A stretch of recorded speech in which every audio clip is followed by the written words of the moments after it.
Party പ്രവർത്തകരല്ലാത്ത ധാരാളം ആളുകളും വിളിച്ച് ആത്മവിശ്വാസം കൈവിടരുത്, നല്ല പോലെ ഞങ്ങളെല്ലാം കൂടെ ഉണ്ട് എന്നെല്ലാം വലിയ ഉറപ്പ് നൽകുന്ന ഒരു വാക്കുകളാണ് അവർ വിളിച്ച് പറയുന്നത്. മത്സരത്തിൻ്റെ സ്വഭാവം എങ്ങനെയായിരിക്കും? കടുത്ത മത്സരം പ്രതീക്ഷിക്കുന്നുണ്ടോ? ഞങ്ങൾക്ക് അങ്ങനെ അനുഭവപ്പെട്ടിട്ടില്ല. എന്തായാലും ഞങ്ങൾ നടത്തിയ പ്രവർത്തനം നേരത്തെ ഞങ്ങളോടെല്ലാവരും പങ്കുവച്ച പോലെ തന്നെ നേരത്തെ ഞങ്ങൾ നടത്തിയ പ്രവർത്തനം വളരെ കൃത്യമായി പറഞ്ഞാണ് ഞങ്ങൾ വോട്ട് പിടിച്ചിട്ടുള്ളത്. മറ്റത് എങ്ങനെയാണ് അപ്പുറത്തുള്ള രാഷ്ട്രീയ പാർട്ടിയുടെ ആളുകൾ നടത്തുന്നത് എന്നൊന്നും ഞങ്ങൾ ശ്രദ്ധിച്ചിട്ടില്ല.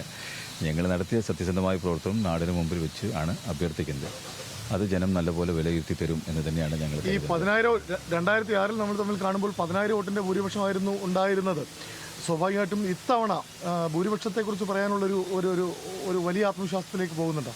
അന്ന് ദേശമംഗലത്തെ ഒരു പ്രവർത്തനം മാത്രമാണ് ജനങ്ങൾക്കറിയുള്ളൂ. ദേശമംഗലത്തിൻ്റെ പുറത്തുള്ള മറ്റ് മണ്ഡലത്തിലെ മറ്റ് പഞ്ചായത്തുകൾക്ക് പുതുതായി വന്ന ഒരു വ്യക്തി എന്ന നിലയ്ക്ക് അദ്ദേഹത്തിൻ്റെ പ്രവർത്തനം കേട്ടറിവുള്ളൂ.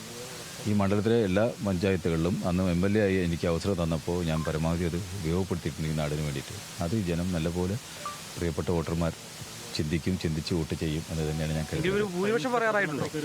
നല്ല ഭൂരിപക്ഷം തന്നെയാണ് പറയാറുള്ളൂ. പിന്നീട് നമ്മൾ LDF കേന്ദ്രത്തിൽ നിന്ന് അതിൻ്റെ കണക്കുകളെല്ലാം നിങ്ങൾക്ക് വ്യക്തമായി പറഞ്ഞു. ഇന്നത്തെ ഒരു ഓട്ടം എങ്ങനെയൊക്കെയാണ്? ഇപ്പോൾ രാവിലെ വോട്ട് ചെയ്യാൻ പോകുന്നു. കാലത്ത് നേരത്തെ 7 മണിക്ക് വോട്ട് ചെയ്യണം എന്ന് തന്നെയാണ് ഞാൻ കരുതുന്നത്. ഇപ്പോൾ വോട്ട് ചെയ്ത് കഴിഞ്ഞാൽ എല്ലാ പോളിംഗ് സ്റ്റേഷനുകളിലും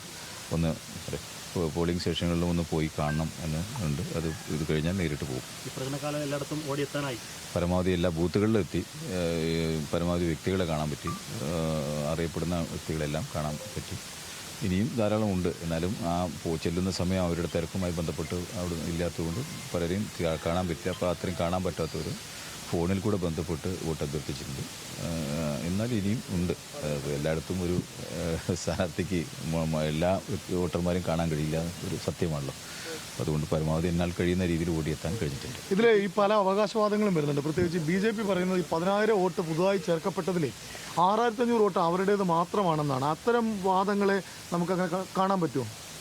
ഇല്ല, വോട്ടർമാരിപ്പോൾ അത് നല്ല വിദ്യാഭ്യാസമുള്ള വോട്ടർമാരാണല്ലോ. വോട്ട് ആര് ചേർത്താലും മണ്ഡലത്തിലെ നടന്ന വിഷയത്തെ കുറിച്ച് അവരൊരു വിലയിരുത്തൽ നടത്തലോ. അങ്ങനെയാണത് വോട്ട് ചെയ്യുക.